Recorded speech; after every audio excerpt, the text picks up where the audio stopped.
కార్మికులు ఉంటున్న ఇళ్ళని సొంతం చేయాలి.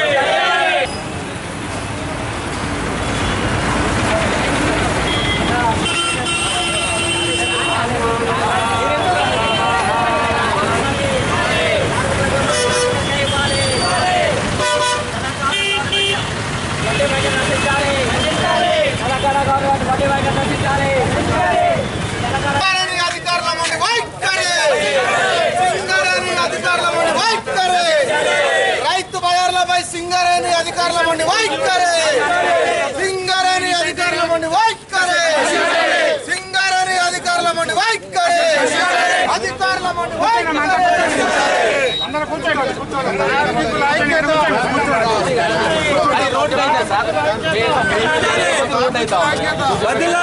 కార్మికుల ఐక్యత, కార్మికుల ఐక్యత, కార్మికుల ఐక్యత, కార్మికుల ఐక్యత, కార్మికుల ఐక్యత.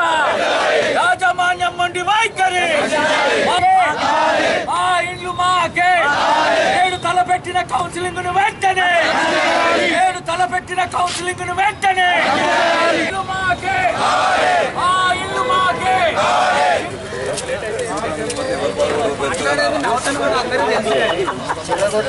ఈ యొక్క క్వార్టర్స్ వాళ్ళకే చెందాలని చెప్పి ప్రధానమైనటువంటి డిమాండ్ సార్.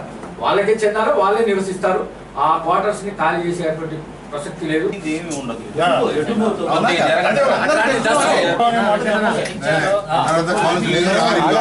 సింగరేణి కార్మికులు ఆ పోరాటంలో అగ్రగామిగా నిలబడ్డారు.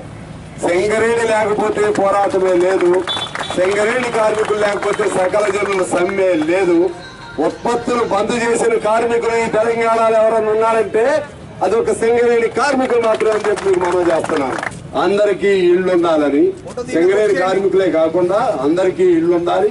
సింగరేణి కార్మికులు ప్రత్యేకంగా సొంత ఇల్లు ఉండాలని, అందరికీ భూములు ఉండాలని, అందరికీ ఉద్యోగం ఉండాలని, అదేవిధంగా కాంట్రాక్ట్ కార్మికులు అవుట్ సోర్సింగ్ లో పనిచేసే వాళ్ళు పర్మనెంట్ అవ్వాలని, ఆ విధంగా బాధలు లేనటువంటి తెలంగాణ కావాలని కోరుకున్నాం. మరి 100 సంవత్సరాల నుంచి ఉన్నటువంటి కార్మికులు మరి ఎక్కడ బతుకుతారో వాళ్ళకి నోటీసులు ఇస్తారని ఒక్క క్షణమన్నా వెంకట్రావు గారు ఆలోచించాడని సందర్భంగా మీ ద్వారా నేను ప్రశ్నిస్తున్నాను.